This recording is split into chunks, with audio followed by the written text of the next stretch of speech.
Hello everyone, and welcome back to the channel. Today, we're going to explore a surprising story involving Mick Jagger, Ohio, and some rebellious hippie girls. It's a story filled with music, culture, and unexpected moments from a very different era.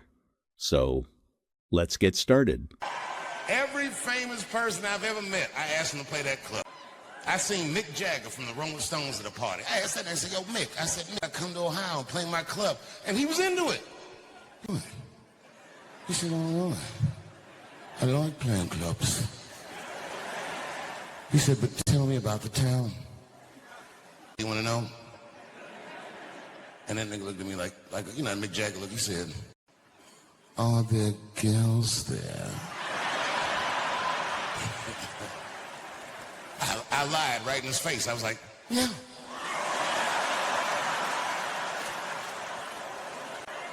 He knew something was wrong. He's like, no. Come on, Dave, you know, like the kind of girls that I like. I said, Mick, I don't know what kind of you like. Nigga said, you know, you've heard my music. Are there white bitches with dirty feet? I said, Mick, these bitches will put a ring around a public pool. Dirty hippie pussy, that's what I'm dealing with. Jack Johnson was the first black heavyweight champion of the world. And the heavyweight championship, to this day, is the most prestigious title in sports. But in 1908, only white fighters had that distinction. Not because black fighters weren't good enough, but because no white fighter would give any black person the opportunity to lay their hands on them. And a guy named Tommy Burns became heavyweight champion. And Tommy Burns was an anomaly, Canadian. And he said, I am the heavyweight champion of the world. He's Canadian. You know how, faggy they are. He said, I am not the champion of Canada. I am champion of white men. I am the heavyweight champion of the world. And I will defend my championship against all comers. And boy, Jack Johnson got the opportunity to fight for the heavyweight championship of the world, but from a Canadian. Now, you think that Americans would root for Jack Johnson because he was an American. No, this nigga was blacker than Wesley Snipes. Tommy Burns was at that time the shortest person to ever be heavyweight champion of the world. And Jack Johnson stepped in the ring, towered above him, and he beat the fuck out of Tommy Burns in Sydney, Australia. And all the white fighters from America would be me, fighting those goddamn dirty fighting monkeys. Before Tommy Burns, the heavyweight champion, had retired. There's a man named Jim Jeffries. And everyone's Jack Johnson's not the real champion. They said Jim Jeffries is a real champion. And it's a good he's not fighting him. He'll beat your black ass, Jack Johnson. Jack Jeffries. It happened first in London. Jim Jeffries was in a parade in London, and Jack Johnson's black ass stepped out of the crowd. This nigga was dressed to the nines. He was very articulate. He said, I say, old boy, I sure would like to give you a... Jim Jeffries was just looking at him like, the fuck? And Jim Jeffries was in a parade in Sydney, Australia, and Jack Johnson stepped out again. I say, old boy, I sure do want to give you the old one, too. Jim Jeffries was looking like, how does this nigga have a passport?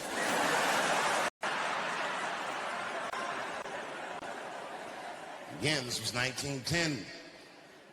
The hallmark of Jack Johnson's character was audacity.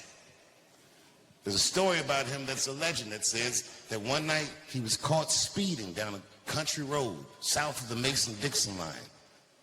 And the police pulled Jack Johnson's black ass over. You know, this was 1910. He must have been flying 13, 14 miles an hour.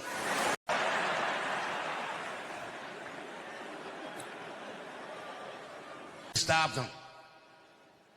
The police said, it costs $200 for a nigger to speed on our road here. Back then, $200 was like getting a $50,000 ticket. This nigga Jack Johnson didn't hesitate. He gave him $400.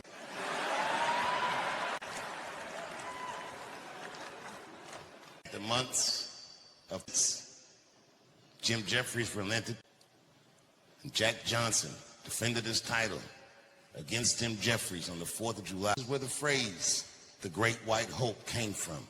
We're dying to find any white man that could put this nigga in his place. Tell you what, on the 4th of July, Jim Jeffries was not the guy. Jack Johnson fucked his ass up. And Jack Johnson did what they call in boxing, carried the fight, which means he could have knocked him out in the early rounds, but he didn't want to die. He wanted to make it look good, but when he got sick of it, because back then it wasn't no like round fights, niggas just fought till they couldn't fight anymore. When Jack Johnson got bored,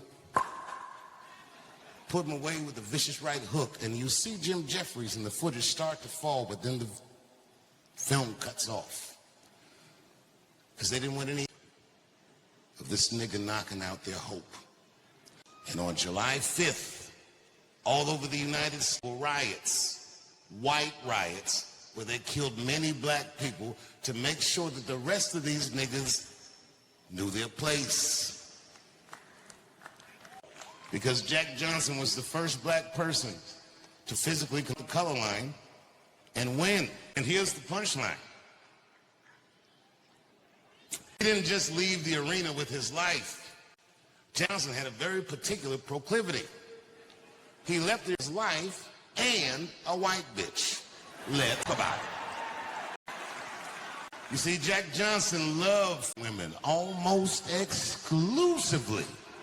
He would fuck white women. And man, the audacity of this nigga beating white men up and fucking their bitches.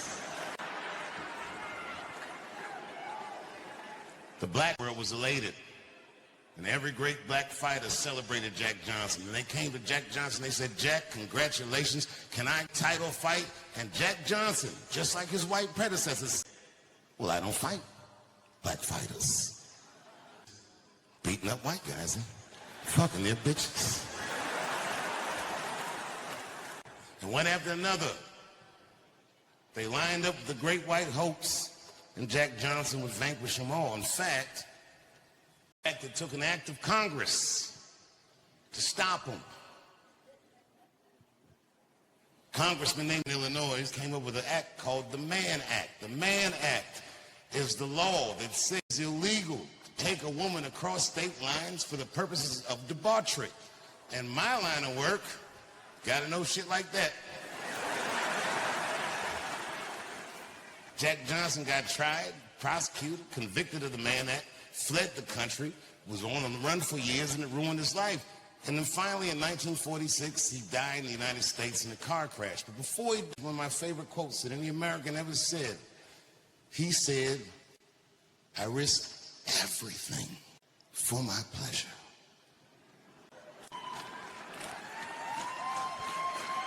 John McCain sponsored a bill to pardon Jack Johnson posthumously of the Mann Act.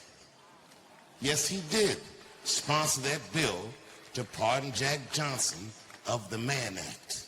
The Mann Act is the law that Sean Puffy Combs was convicted of just recently. America's Unstoppable Nigger Act.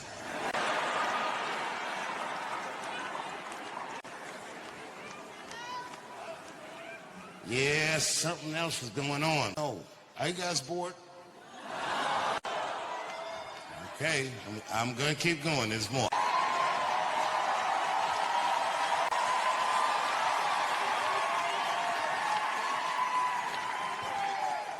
Recently in the news, I've been getting a lot of grief, again, because I did a comedy festival in Saudi Arabia. And you hear those cheers? They're black people. America's whites, they're furious. Boy, I gotta tell you something. I've never not felt guilty about it.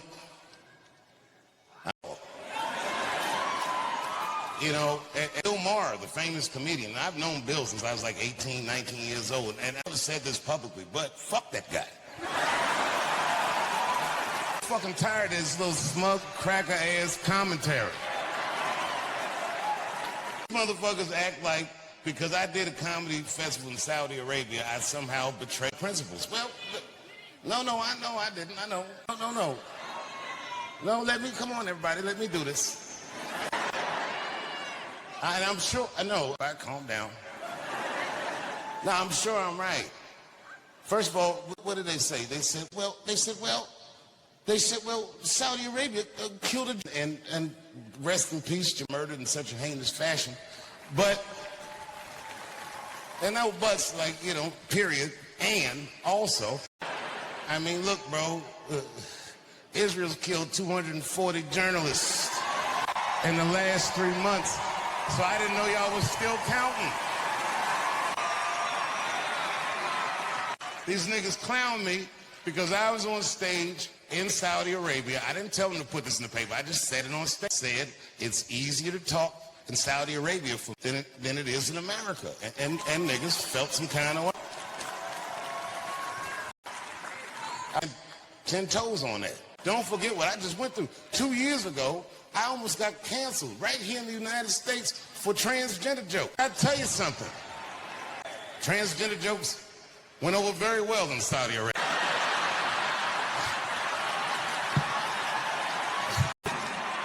Them niggas couldn't get enough of that shit. I was in a pocket, nigga. I was like, where have you been?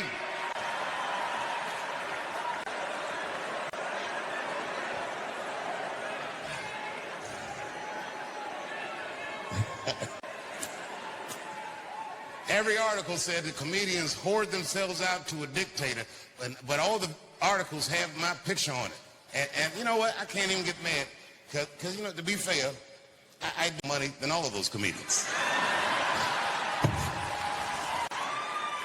I don't even work at Netflix no more, nigga. You know what my new job is? I sit by the phone and wait to help you guys. What do you need?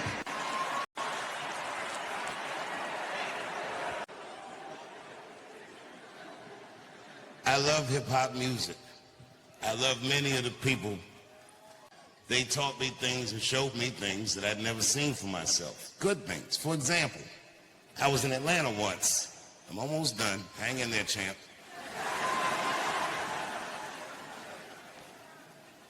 I was in Atlanta, and a rapper named T.I.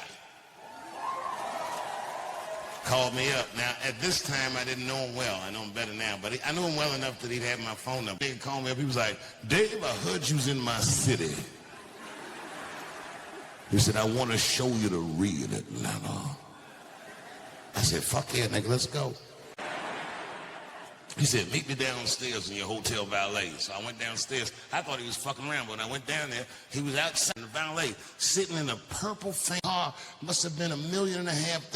Beautiful purple color with ivory white seats. It's the kind of car that you gotta have a chauffeur to drive, but for some reason, this nigga was driving it himself. And I didn't ask no questions. I just jumped in the car, and man, he showed me Atlanta. Everything. Outkast and them started rapping over there. Future used to play in the playground over here. And then he sold the car up and he pointed to a house and he goes, and Martin Luther King house right there. And he raised his to a hill. And that's the church he preached over there. And then we stopped at a red light. And these little black kids car from either side of the intersection with water bottles. These kids in Atlanta, they're called the water boys. Their whole hustle is they sell water to people who are stuck in that hot Atlanta traffic. I didn't know that. I saw these young niggas running up on the car, so I locked the door.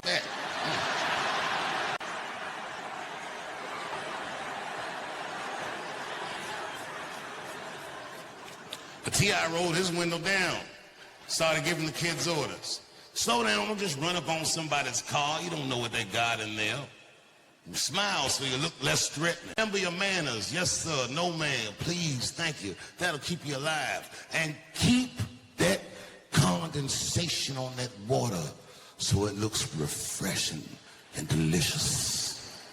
And then that kid realized that he was talking to a lady. He said, "Oh my God, thanks, T.I." and held his hand out for some money. And that nigga T.I. looked at him and said, "I done gave you the game," and rolled up the window and drove away.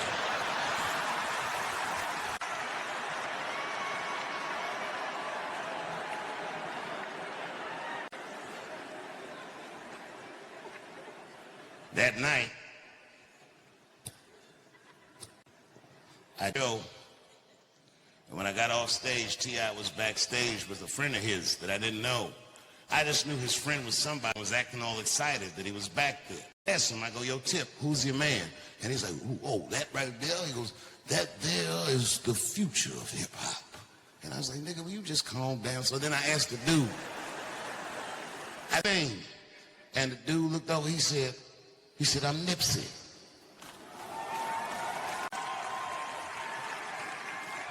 And this was Nipsey Hussle. I'm not gonna go all into it, but I gotta tell you, that night, me and T.I. and Nipsey went out, and we had a fucking blast. Good time, freak all fun, but fun. So much so that when I got home from the road, my wife always asked me, she goes, "Dave, how was your trip?"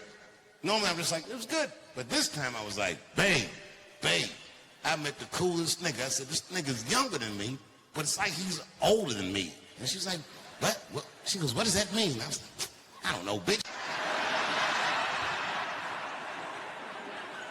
It's like hanging out with a fortune cookie. This nigga just had an answer for everything. A lot of people don't know this, but people from Washington know this, who are my age. People don't know that Martin Luther King, unlike Charlie Kirk, had a harder time being remembered. That the only reason that Martin Luther King's birthday is a holiday is because the King family, Stevie Wonder, lobbied very hard and very long for that holiday. People forget that what they call Black Happy Birthday, the Stevie Wonder Happy Birthday, was a protest song about making the King holiday a reality. Happy birthday to you. Happy birthday to you. Happy birthday. It was so effective. Finally, the Senate voted on it. 99 out of 100 senators agreed to make that birthday holiday. Except for one, John McCain. The guy that Stevie sent me to say goodbye to. What a great man Stevie Wonder is. How much this country could learn from a man like that. John McCain got himself in a pickle for that vote, but it came back to get his ass years later. Years later, he was running for president and had to run against the first nigga to ever get a party nomination. And Barack Obama got that nomination on the anniversary of Dr. King's "I Have a Dream" speech. And of all the votes in McCain's long career as a senator, that vote against that King holiday had never haunted him like it did at that time. So how did he counter that? I'll tell you what he did if you remember. The greatest comedian I've ever seen with my own eyes is Charlie Barnett. Charlie Barnett, a New York street comedy legend. He only did comedy on the streets, and I was lucky enough to meet him. Charlie Barnett was so good at performing on the streets that from the streets, he booked himself a job on Saturday Night Live. Yeah, but the week of rehearsals, they found out that he couldn't read. So they fired him and replaced him with Eddie Murphy. Oh, it could have been beautiful. But you gotta be able to read. Y'all saw Bad Bunny last week.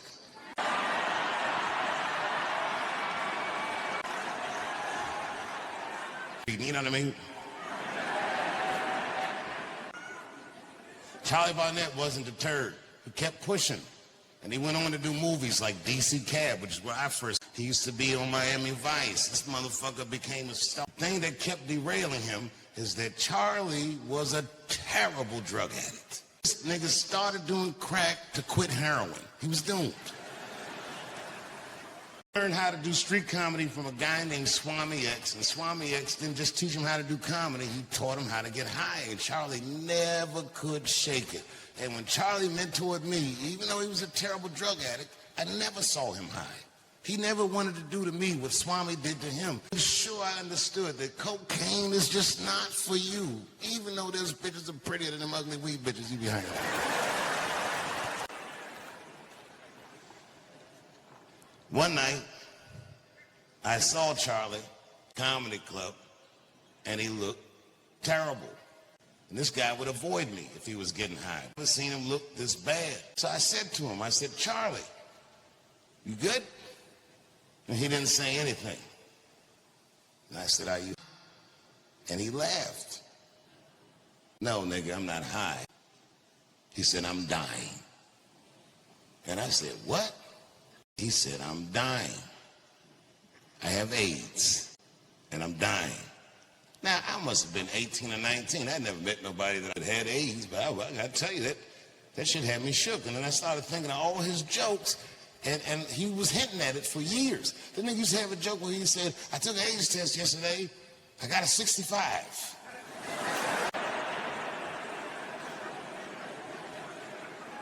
Stage at the Apollo, and he told the crowd, there's good and bad and everything. And the crowd was like, yeah. He said, so what's good? Harlem was like, nothing. And he said, shit. Brought the price of pussy down to $5.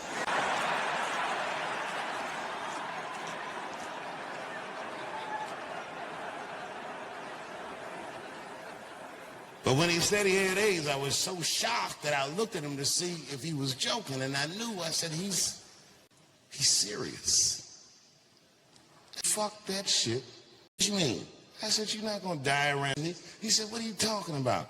And I took Charlie Barnett to Dr. Sabi. This is a fact. And Dr. Sabi treated Charlie Barnett for 3 months. This is a crazy thing, a whole movie about it. It's a long story, I'll spare you, but the point of the story is, he died of AIDS.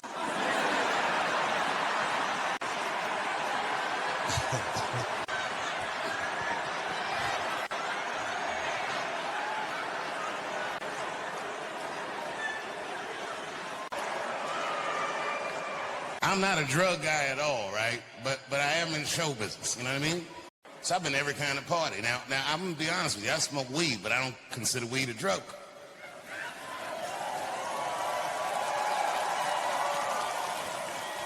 But you know how show business is. I've been to cocaine parties, I've been to weed parties, I've been to all the parties, and I'm just telling you the truth, what I've seen. Coke bitches are way prettier than weed bitches are. I be looking at weed bitches like, damn, bitches, you sleep in those clothes? What the fuck's going on with you? No energy in their face. They don't wear their bra all the time so the titties be sagging. Get your dick out of my face, man. That's how weed girls sound. Not gonna suck your cock, man. The mouth is dry as a bone. You ever get some weed head? Feels gross, doesn't it? Feels like a cat sucking your dick. How do you not have any moisture in your mouth? Bitch, go wet your whistle and try again, would you? Drink some water. Yuck. Yuck.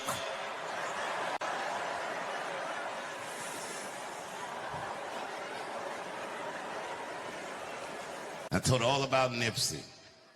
And what was funny about it is years later, I saw Nipsey's widow, and she pulled me aside. I never met her, and she said, tell you that my husband loved you.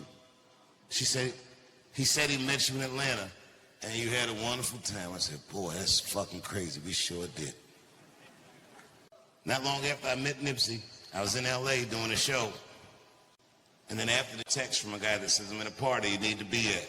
And I was like, I'm gonna go to bed. And he's like, no, nigga, you have to come to this party. So I'm thinking this must be the free golf, finally.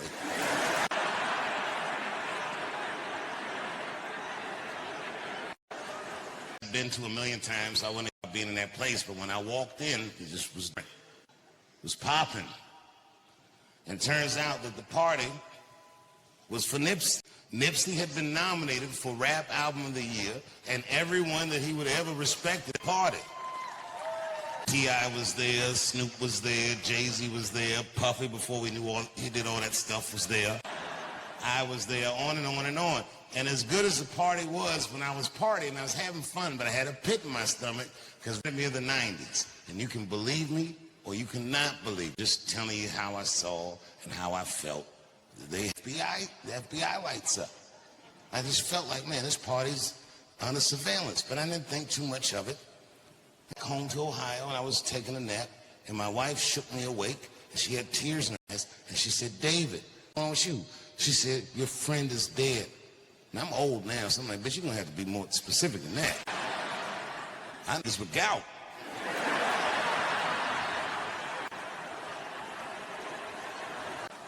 But it was Nipsey. And this is why I feel for Charlie Kirk's fans, because I know what it's like someone you look up to and admire, gunned down by a fucking nobody. Oh, my God. It's so hard to accept that. And if you looked on and saw those videos, because there was a very gory video of Nipsey's murder too, and then I looked in the comment section, and the internet was doing what it does, and everyone was coming up with one conspiracy theory after another. The one that I kept seeing the most involved a holistic doctor in New York City. Have you heard it? It's a doctor named Dr. Sebi. In the mid-90s, during the height of the AIDS epidemic, a black holistic doctor in New York named Dr. Sebi claimed that he cured 2 people of AIDS and HIV. And at that time, that was an illegal claim to the United States because of the FDA. So the federal government took Dr. Sebi to court. And New York State took Dr. Sebi to court. And Dr. Sebi. And Nipsey Hussle, unbeknownst to many, was making a documentary, producing it, about Dr. Sebi's work. People on the internet believe larger powers killed Nipsey. That information from you and I don't know. I honestly don't know. But I'll tell you something that I do know. I love working in the Middle East. That's my second show I did over there. I did a show 3 months before that. I was in Abu Dhabi. Them niggas had a comedy festival too. And let me tell you something. Now, y'all never been in the Middle East. Here's some wild shit about them you might not know. You know how everybody got like a dog around here? Out there, they don't fuck with dogs. They do. They got birds, falcons, niggas. These niggas have, as pets, they have falcons. Believe it, I went to the mall. I saw these niggas with falcons. I'm like, this shit is dope. And here in D.C., we might see like a pimp here or there. And that's... But I've never seen a nigga pimp a bird. That nigga just had the bird like, bring me a rabbit. And the fucking bird just bring this nigga a rabbit. And he just give the bird a piece and eat the rest himself. I saw a guy at the mall with one of these falcons. We were just talking about bullshit. I don't know why I even thought to do this. Something just came over me. I said, yo, nigga, let me borrow that falcon. He did it. He gave me the mitten and he gave me the falcon. Now, I've done a lot of fly shit in my life, but the most rock star shit I've ever done, you never know what this feels like. I walked into an arena this size, 20,000 people screaming. I had a live falcon on my arm. Niggas went crazy. Crowd was going nuts. This is their national bird. I don't know shit about the bird. Turns out, this species of falcon that was on my arm is the single fastest creature on Earth. I didn't know that. Apparently, when it hunts, it flies straight up, and then it dives down 140 miles an hour, they've clocked it at. It strikes, and then it flies off and comes. I didn't know that. And when I was walking through the arena, the crowd was screaming, but the falcon didn't panic because it had some kind of mask on. But it didn't trip.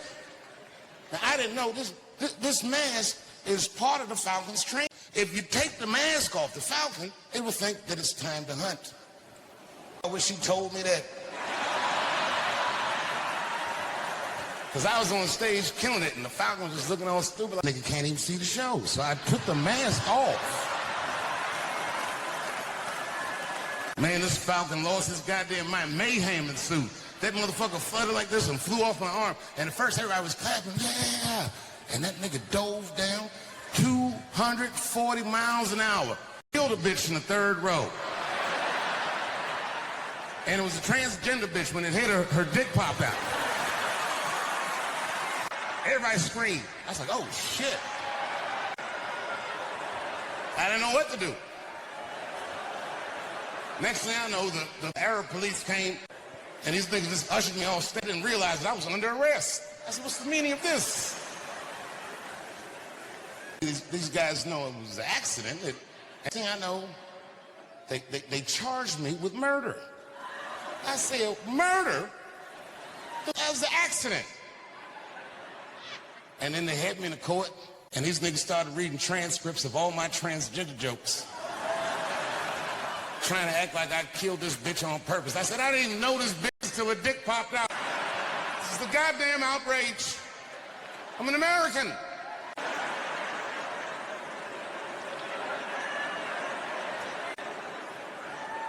I still didn't think I was going to get in trouble. The case, this is the only word in the whole trial I understood. That nigga said, guilty. I said, what? And my whole life flashed before my eyes. I said, I wish I never came out here. You're probably wondering how I'm here tonight. Well, I didn't know this at the time, but I found out, lucky for me, transgender in the Middle East, misdemeanor.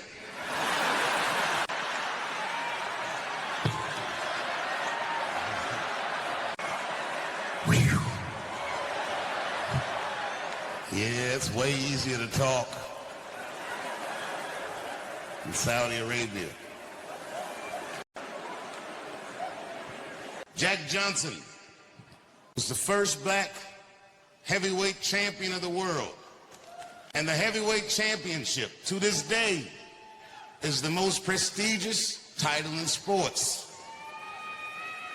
But in 1908, only white fighters had that distinction. Not because black fighters weren't good enough, but because no white fighter would give any black person the opportunity to lay their hands on them. And a guy named Tommy Burns became heavyweight champion. And Tommy Burns was an anomaly, Canadian. And he said, I am the heavyweight champion of the world. He's Canadian. You know how, faggy they are. He said, I am not the champion of Canada. I am not the champion of white men. I am the heavyweight champion of the world. And I will defend my championship against all comers. And boy, Jack Johnson got the opportunity to fight for the heavyweight championship of the world, not from an American, but from a Canadian. Now, you think that Americans would root for Jack Johnson because he was an American. No, this nigga was blacker than Wesley Snipes. Tommy Burns was at that time the shortest person to ever be heavyweight champion of the world. And Jack Johnson stepped in the ring, towered above him, and he beat the fuck out of Tommy Burns. In Sydney, Australia. And all the white fighters in America were with me, man. Fighting those goddamn dirty fighting monkeys. Before Tommy Burns, the heavyweight champion, had retired. There's a man named Jim Jeffries. And everyone said Jack Johnson's not the real champion. They said Jim Jeffries is a real champion. And it's a good he's not fighting him. He'll beat your black ass, Jack Johnson. Jack called out Jim Jeffries. It happened first in London. Jim Jeffries was in a parade in London, and Jack Johnson's black ass stepped out of the crowd. This nigga was dressed to the nines. He was very articulate. He said, I say, old boy, I sure would like to give you a... Jim Jeffries just looking at him, what the fuck? Jim Jeffries was in a parade in Sydney, Australia, and Jack Johnson stepped out of the crowd again. I say, old boy, I sure do want to give you the old one, too. Jim Jeffries was looking like, how does this nigga have a passport?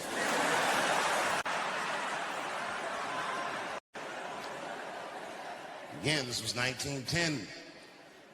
The hallmark of Jack Johnson's character was audacity.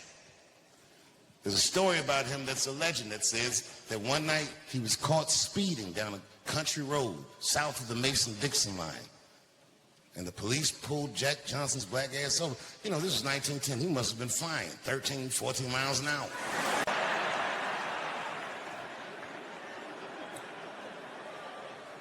Stopped him. The police said it costs $200 for a nigger to speed on our road here. Back then, $200 was like getting a $50,000 ticket. This nigga Jack Johnson didn't hesitate. He gave him $400.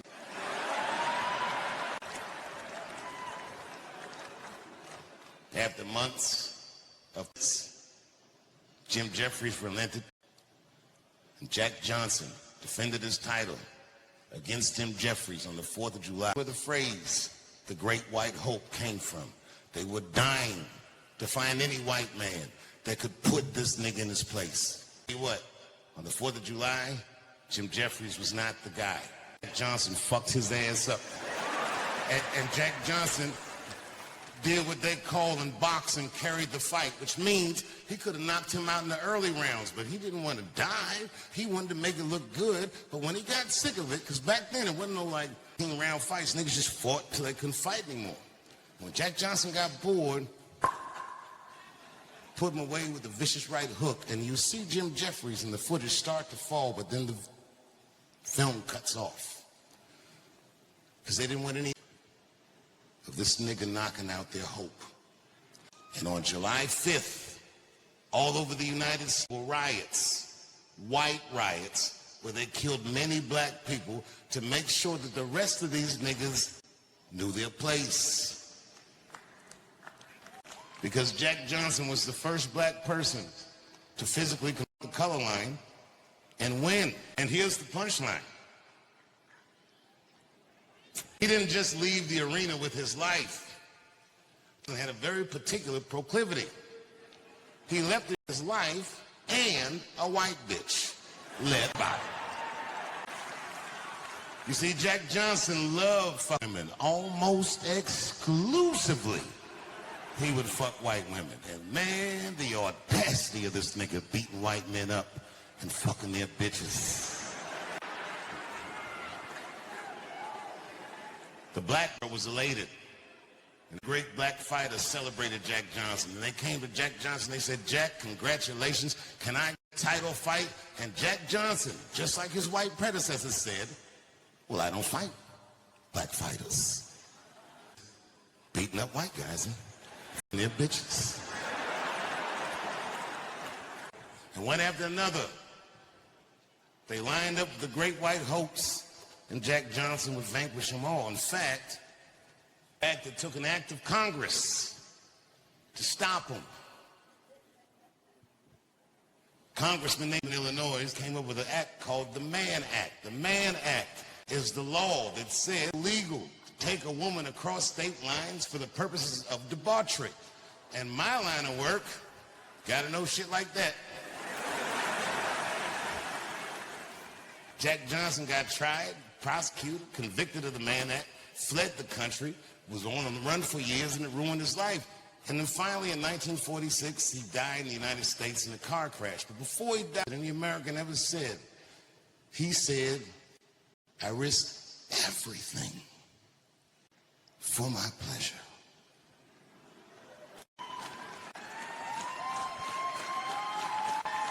I hate conspiracy theories, but I'll tell you one about, well, and this is not even a theory. This part I know is a fact.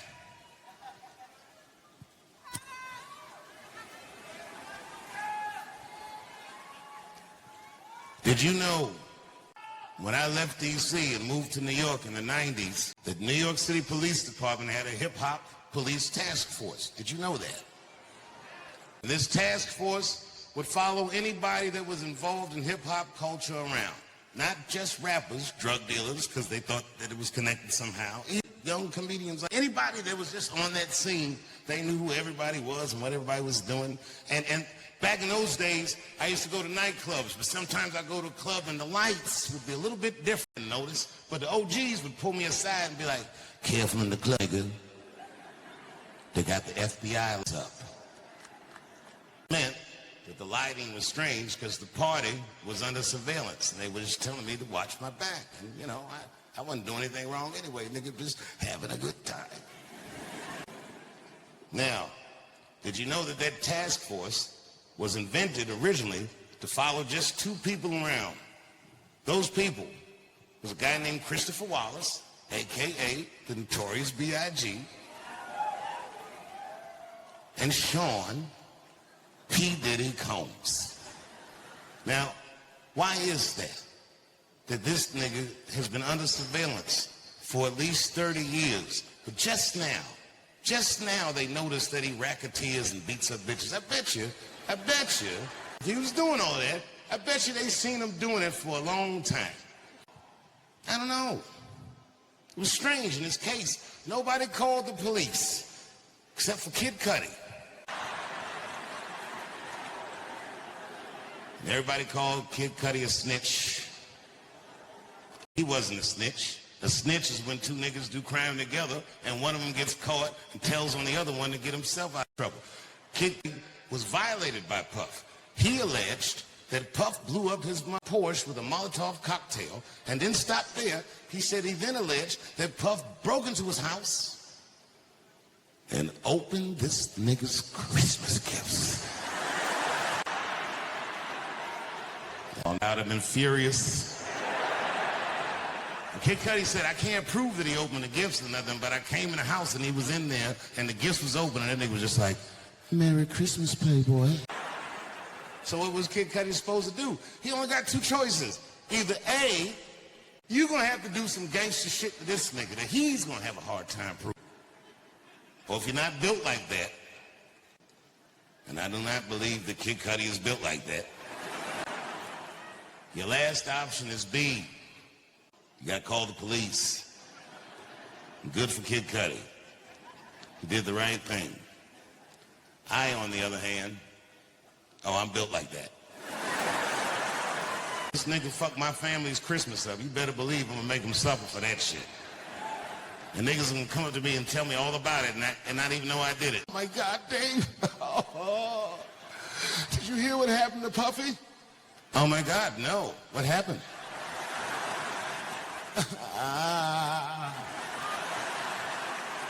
He was jogging by himself in Topanga Canyon. A falcon came out of nowhere and killed this nigga. Oh my God.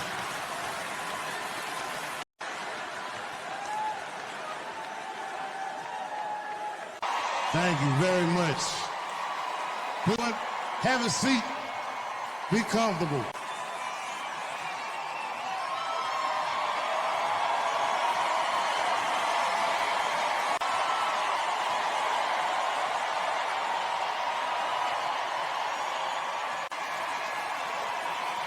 We got a lot to talk about. I gotta tell you how this show came to be. You guys know I live in Ohio. In January, this nigga Trump and Elon made the Doge thing and cut all those government jobs. Housing market in my hometown plunged 20% in the first quarter. And I don't mean to talk like a white.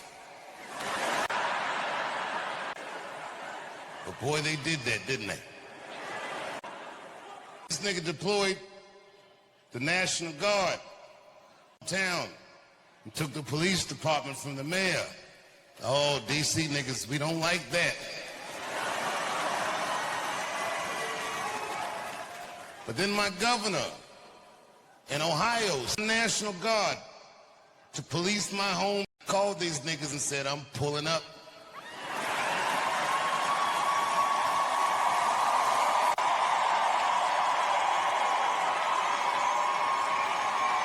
Because these niggas is trying to take the chocolate city. I said, I gotta go home while it's still a city I remember. And then I went on Instagram and saw all the protests in D.C. and there was a bunch of white people like, not on our streets. I said, oh no, it's too late. These whites are entrenched. Not on our goddamn streets, you don't.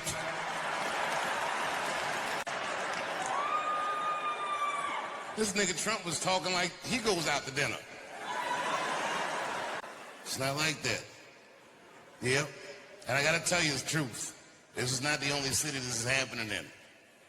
It's happening in California. It's happening in Oregon. It's happening in Illinois. And it's happening in Memphis. And niggas in Memphis, they might...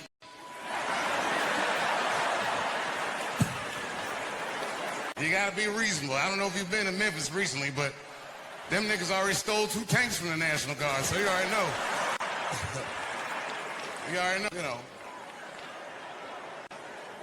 And I came here mad, ready to fight, but when I drove through the city, it looked clean, guys. I gotta tell you, it looked clean. A lot better than the last time I was here. Today I only saw one guy take a shit on the street. But you know what? He had a bag. That nigga picked it up.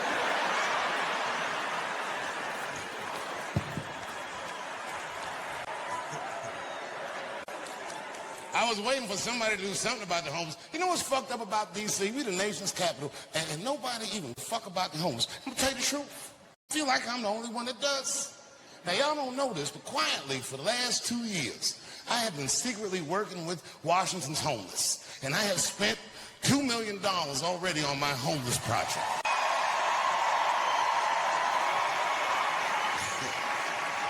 Don't clap for me. I didn't get them food or anything like that. I just taught these niggas to Thriller dance. You got a big treat coming up on Halloween, you'll see.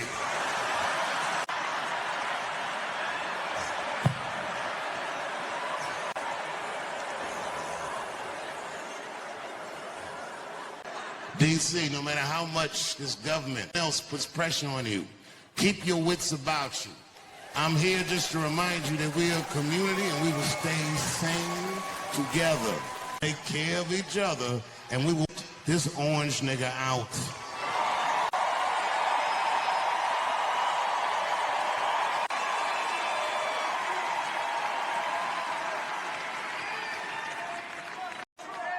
The fear that I have for myself, that I need you to protect me from, is co-option. My voice has become more powerful than I intended it to be. Not let these niggas do me like Charlie Kirk, or even worse than that. What if these niggas trip me up somehow, co-opt me, and then make me say the things that they want me to say? Well, we can't have that. So, just in case, we need a code. It's gotta be something that I use so that if I say it, you know that these niggas got me. And don't listen to nothing that I say after I say those words. But don't tell anybody what it is, but it's gotta be something that, you know what I mean, that I would never say. Oh, I know what the code is. The code word is stand with Israel. Very much, and good night. Tonight I'd done something, I'd like prepared something that I wanted to try. It was hard though, but I really wanted. It's the longest closer in the history of my career. I'm gonna do it, but boy, this is gonna take a lot of focus. So please don't yell out and distract me, just enjoy it. No, it's hard to, you know, like, look, man, closing the show is everything. And closing the sea is very important. So tonight I'm gonna do 2 different closes.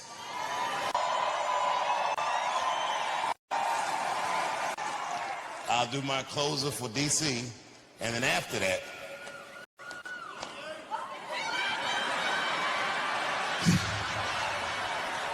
this bitch screamed like a car alarm. Did you hear that? Did everybody else hear that? Jesus Christ. All right, and then after that, if I can get to it, do my closer from Saudi Arabia.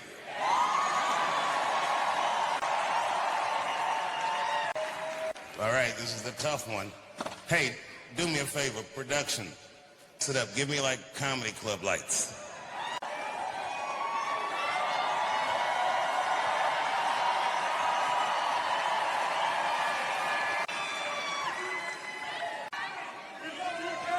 I love you too.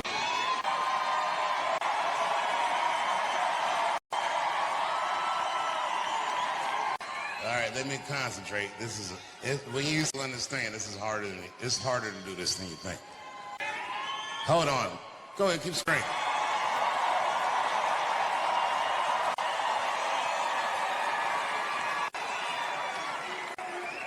I love you too, homie. Listen, I'm hoping that this brings somebody in this audience peace. I really do mean what I'm about to say. I know how it is right now. I understand how a lot of people feel. Turn your walkie down, champ. I know how a lot of you guys are feeling right now. You can't hear me?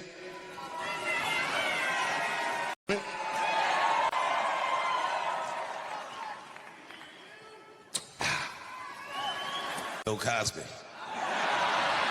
It's not going to give me much time.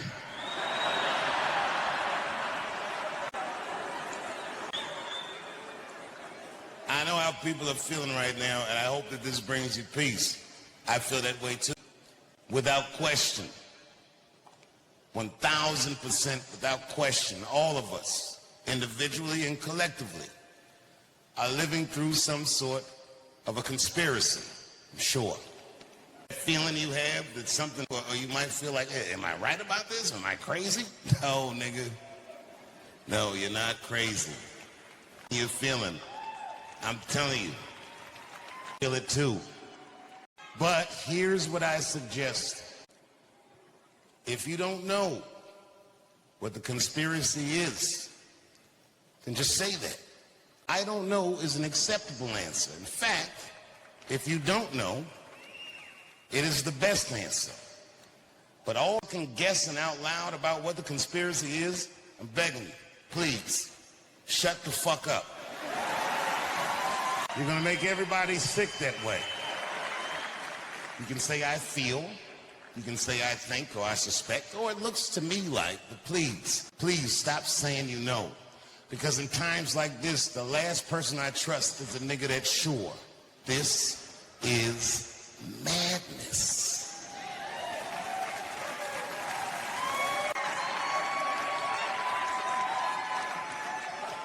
Here's what I think. Somehow this country went wrong. In 1910,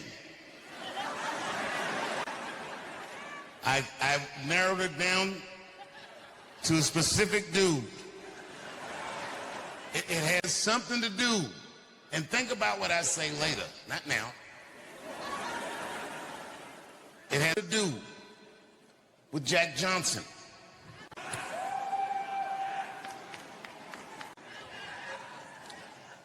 I was on stage not long ago in the States, and niggas got mad because I said, well, you know, maybe Puff will get off. And I said, I hope so. And the crowd was like, boo. Okay, look, it's not that I think Puff is right, but when I got attacked in L.A. at the Hollywood Bowl, people forget Puff was the guy that tackled my attack.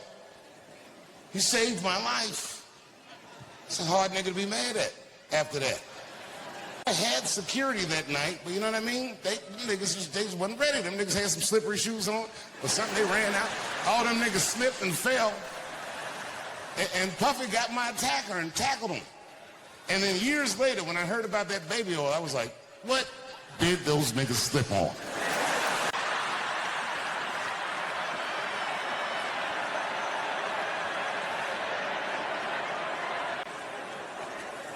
$1,000 bottles of baby oil, that's a lie.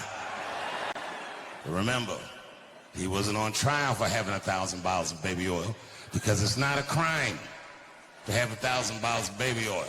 Gross. It's not illegal. I'm gonna tell you something else I haven't said, but this is true. Late one night, I shouldn't even I fuck it. I've been to Puffy's house. No, I didn't see none of the stuff they said in that trial. I walked to that nigga's living room. House was clean, traction on the floor, nothing slippery. Walk right through. Perfect evening. Only thing, hindsight, but at the time it didn't mean nothing to me. I didn't think about it until after I found all that stuff out, but In hindsight, it was fucked up, but we was on his back patio. We was drinking and laughing, talking, and then Puff starts swirling his drink like this. And he goes, so Dave. He goes, what are you into? You know me, I was like, I don't know, nigga, books, video games, I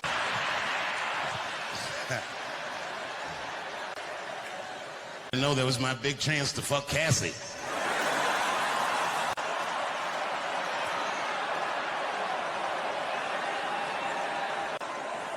God bless her.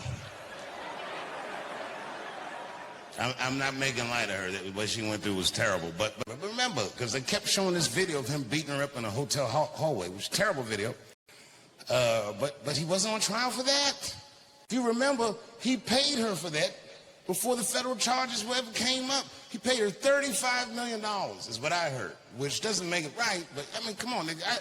I do know niggas that fought Mayweather for less money than that. And them niggas had to fight for 36 minutes.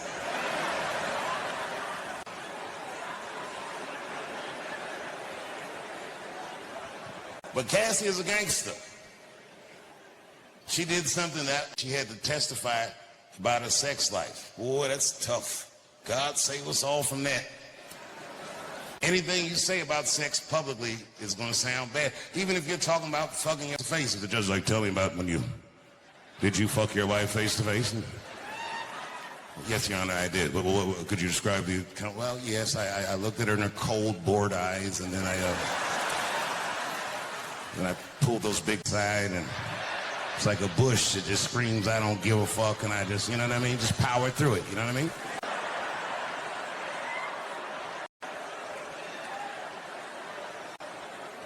Cassie had to do way harder than that. Them questions, they was asking her all kinds. Did Sean Combs pee in your mouth? God, she didn't hesitate. I'm sorry.